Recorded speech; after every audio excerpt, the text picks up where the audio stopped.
Hello everyone, today I'm going to share with you an amazing wedding ceremony vlog of my Punjabi dost ki bhai ka shadi. Okay, আমার একটা Pakistani friend আছে, তো ওর ভাইয়ের বিয়েতে আমি invited ছিলাম as a guest and ওদের এই প্রোগ্রামে আমি স্টাইলিং এর কাজও করেছি and it was an amazing wedding ceremony.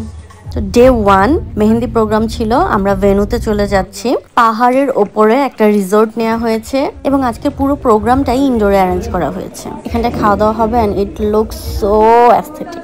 অসম্ভব সুন্দর একটা রিসোর্ট, সেখান থেকে চারপাশের ভিউ তো একদম মাথা নষ্ট করা। তো এখানে একটু বলে রাখি, ওরা কিন্তু সোশ্যাল মিডিয়াতে অ্যাক্টিভ না, ওরা ওদের সবকিছু প্রাইভেট গ্রুপে শেয়ার করে নিজেদের। তারপরেও আমাকে যতটুকু অ্যালাউ করেছে শেয়ার করতে, এটার জন্যই আমি থ্যাঙ্কফুল।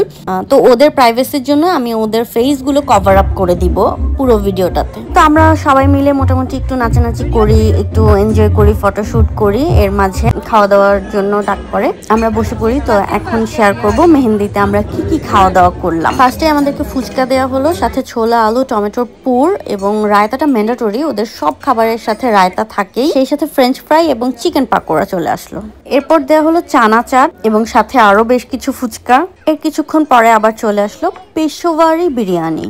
এর মাঝে একটু ব্রেক, সবাই বসে গল্প সল্প করতে থাকে। এরপর আবার চলে আসে নান এবং কিমা মাটার। তো আর খাওয়ার মতো জায়গায় ছিল না। এরপরে আবার দুধ চা এবং নিমকি টাইপের কিছু একটা ছিল। তো আমি চলে আসি উঠে, চাচ্ছিলাম যে সবাই আসার আগে আগে ওদের মূল প্রোগ্রামটা যেখানে হবে সেখানে একটু যাই। তো সবাই খাওয়া দাওয়ায় ব্যস্ত ছিল, এই ফাঁকে আমি কিছু ফটো এন্ড ভিডিও নিয়ে নেই। আসলে আমাদের মতো করে এখানে সবকিছু অ্যারেঞ্জ করা কিন্তু অনেক বেশি কঠিন এবং টু মাচ এক্সপেন্সিভ হয়ে যায়। তো ওরা খুবই সুন্দর আয়োজন করেছে।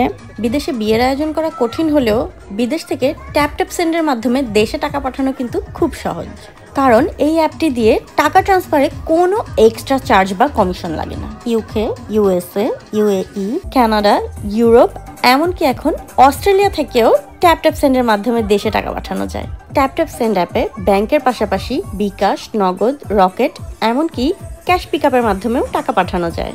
সবচেয়ে ভালো এক্সচেঞ্জ রেট বা কনভার্সন রেট পাওয়া যায় এবং 2.5% সরকারি ইনসেন্টিভও থাকে। দ্রুত এবং নিরাপদে মানি ট্রান্সফারে ট্যাপ সেন্ড ব্যবহার করুন। ও হ্যাঁ, প্রথমবার যারা ট্যাপ সেন্ড ব্যবহার করছেন তারা MP10 প্রোমো কোডটি ব্যবহার করে $10, পাউন্ড, ইউরো কিংবা কানাডিয়ান ডলার অথবা আরব আমিরাতের ইউজার হলে 50 দিরহাম পর্যন্ত বোনাস পেয়ে যাবেন। সো দেরি না করে এখনই ডাউনলোড করে ফেলুন ট্যাপ সেন্ড। আর আমাকে দেখেন, সব খালি পেয়ে নাচুনি বুড়ি নাচে, আরেকজন পাশে বসে বসে হাসে। তারপর এখানে পাঞ্জাবি গুড়িয়াদের সাথে অনেক এনজয় করেছি। অ্যাকচুয়ালি কাজের পারপাসেই ওদের বাসায় প্রায় মাসখানেক ধরে আমার যাওয়া আসা হচ্ছিল এবং ওরা সবাই আমাকে এত স্পেস দিয়েছে, এত ভালো বন্ডিং হয়ে গেছিল ওদের সাথে যে আমার একবারও মনে হয়নি যে আমি ওদের ফ্যামিলির বাইরের কেউ। তো এর মাঝে ব্রাইড আর গ্রুম চলে আসছে, ছেলেরা ছেলেকে নিয়ে আসছে, মেয়েরা মেয়েকে নিয়ে আসছে। ওদের দুজনকে একসাথে এখানে বসিয়ে দিয়েছে এবং আমি একটু কিউরিয়াস ছিলাম, ওরা তো হলুদ দেয় না, তাহলে কি করবে, মেহেদিটা কিভাবে সবাই এক এক করে দেবে। তারপর ওদের হাতের ওপর শাদি মুবারক লেখা কাপড়ের ব্যাচ টাইপের রাখা হলো এবং সেই ব্যাচগুলোর ওপরেই সবাই একটু একটু করে মেহেদি দিয়ে আসছিল এবং কিছু মিষ্টি খাইয়ে দিয়ে আসছিল। এইটুকুই, হলুদ দেয় না, আর বাকিটা আমাদের মতোই। দুইজনকে একসাথে মাশাআল্লাহ কি যে সুন্দর লাগছিল। বউটাকে তো আমি দেখাতে পারছি না। তো এক এক করে সবার মেহেন্দি পাটটা চুকে গেলে ওদের কিছু রিচুয়ালস রয়েছে, লাইক ছেলেকে মাঝখানে দাঁড় করিয়ে ছেলেরা, মেয়েকে মাঝখানে দাঁড় করিয়ে মেয়েরা ঠুমকা লাগায়, এরকম নামের একটা ডান্স করে। তখন ওদের সবার সাথে আমি অনেক অনেক এনজয় করেছি এবং এর মাঝেই শেষ হয়ে গেল মেহেন্দি প্রোগ্রাম। নিকা এবং ওয়ালিমা প্রোগ্রামটা শেয়ার করব নেক্সট পার্টে।